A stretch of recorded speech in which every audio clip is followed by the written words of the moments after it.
mais ils sont des autodidactes. Alors vous savez ça? Ils se sont seuls. Il suffit de regarder quelqu'un. Elle disait que moi j'ai grandi dans une cour commune où il y avait des débats.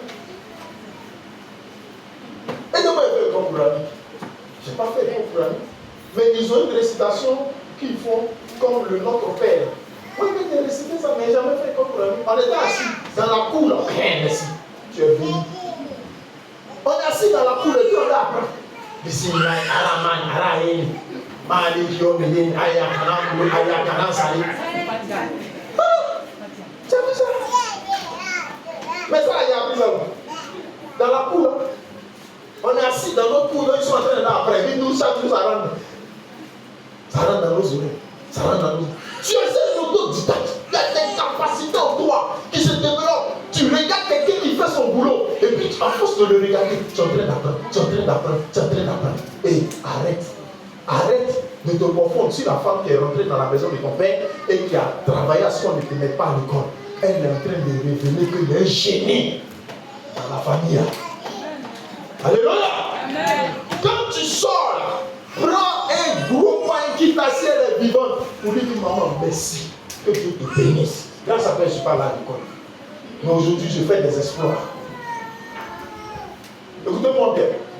Les grands leaders, c'est ceux qui savent être reconnaissants. Et c'est ceux qui savent pardonner. Et ce n'est pas un pardon sur les lèvres. Amen, hein? Non, j'ai laissé tomber, j'ai pardonné. Mais ton attitude en dit non. Ton comportement en dit non. Quand Joseph et ses frères se profitent de le vendre parce que l'alternative la moindre c'était de le vendre. Sinon en réalité ils voulaient le tuer.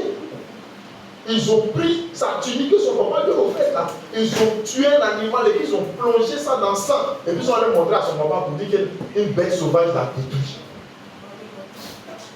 Ils l'ont tué là. Son papa a fait deuil.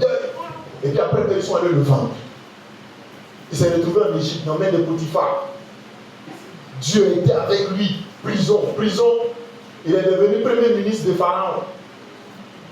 Et les mêmes frères qui l'ont vendu là, ils ont faim maintenant. Il faut trouver manger pour leur donner. Et c'est comme ça qu'ils trouvent Joseph en Égypte. Quand ils arrivent, d'énigme en énigme, ils se rendent compte que c'est leurs frères qu'eux ils ont vendus. Parce que tu ne pouvais pas, en ce temps-là, tu ne pouvais pas regarder Pharaon et Joseph. Joseph là, quand il vient là, tout le monde se prosterne. Eux aussi se prosternaient. C'est une autorité. Alléluia. Et ils ont fini par savoir que c'était leur frère. Quand leur papa est mort, et tous se sont venus. Ils disent bon, petit frère.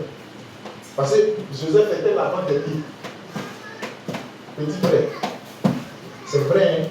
On se souvient que on t'a vendu, on voulait te tuer. Mais mon papa est mort, pardon. Il faut avoir pitié de nous, il ne faut pas nous tuer. Vous voyez, non?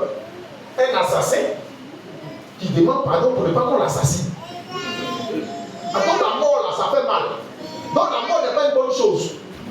Mais Joseph a regardé et il a dit, le mal que vous avez voulu me faire, Dieu l'a utilisé pour le transformer. En d'autres termes, si vous n'étiez pas là et que vous n'aviez pas eu cette pensée, je ne serais pas dans cette position. Si c'était à reprendre, reprenons encore. Il me plaît, vous êtes bienfaiteur. Comment Dieu me bienfaiteur? J'exprime ma reconnaissance. Ma reconnaissance, là, venez vous, vos femmes, vos enfants, vos petits-enfants, vos arrière-petits-enfants. Je vais vous donner à manger, à boire, je vais vous traiter, je vais vous loger, et puis je vais vous donner des terres, vous allez cultiver, manger, et sous ma coupole, vous allez vivre. Moi j'étais sous votre coupole, vous allez vouloir me tuer, mais sous ma coupole, vous vivrez. Amen. Et ils ont vécu. C'est ça l'âme des forts. Quand vous agissez de cette façon, vous êtes invincible. Je dis bien, vous êtes invincible. Si et seulement si, on peut vous vaincre. Si et seulement si Jésus n'est pas Dieu. Si et seulement si Dieu n'est pas Dieu. Alléluia. Il est exactement 11h30. J'ai fini mon message.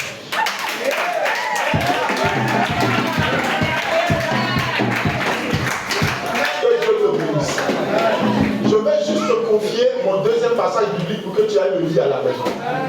Mon deuxième passage biblique, c'est tiré de Deutéronome, chapitre 6, verset 10 à 13. Deutéronome, chapitre 6, verset 10 à 13. Je le lis rapidement pour le laisser dans ton esprit. L'Éternel, ton Dieu, te fera entrer dans le pays qu'il a juré à tes pères, à Abraham, à Isaac, à Jacob, de te donner. Tu posséderas de grandes et de bonnes villes que tu n'as point bâties. Des maisons qui sont pleines de toutes sortes de biens et que tu n'as point rempli, des citernes creusées que tu n'as point creusées, des vignes et des oliviers que tu n'as point plantés. Lorsque tu mangeras et te rassasieras, garde-toi d'oublier l'Éternel qui t'a fait sortir d'Égypte, du pays d'Égypte, de la maison de servitude. Tu craindras l'Éternel ton Dieu, tu le serviras et tu jureras par son nom. Amen. Que Dieu te bénisse.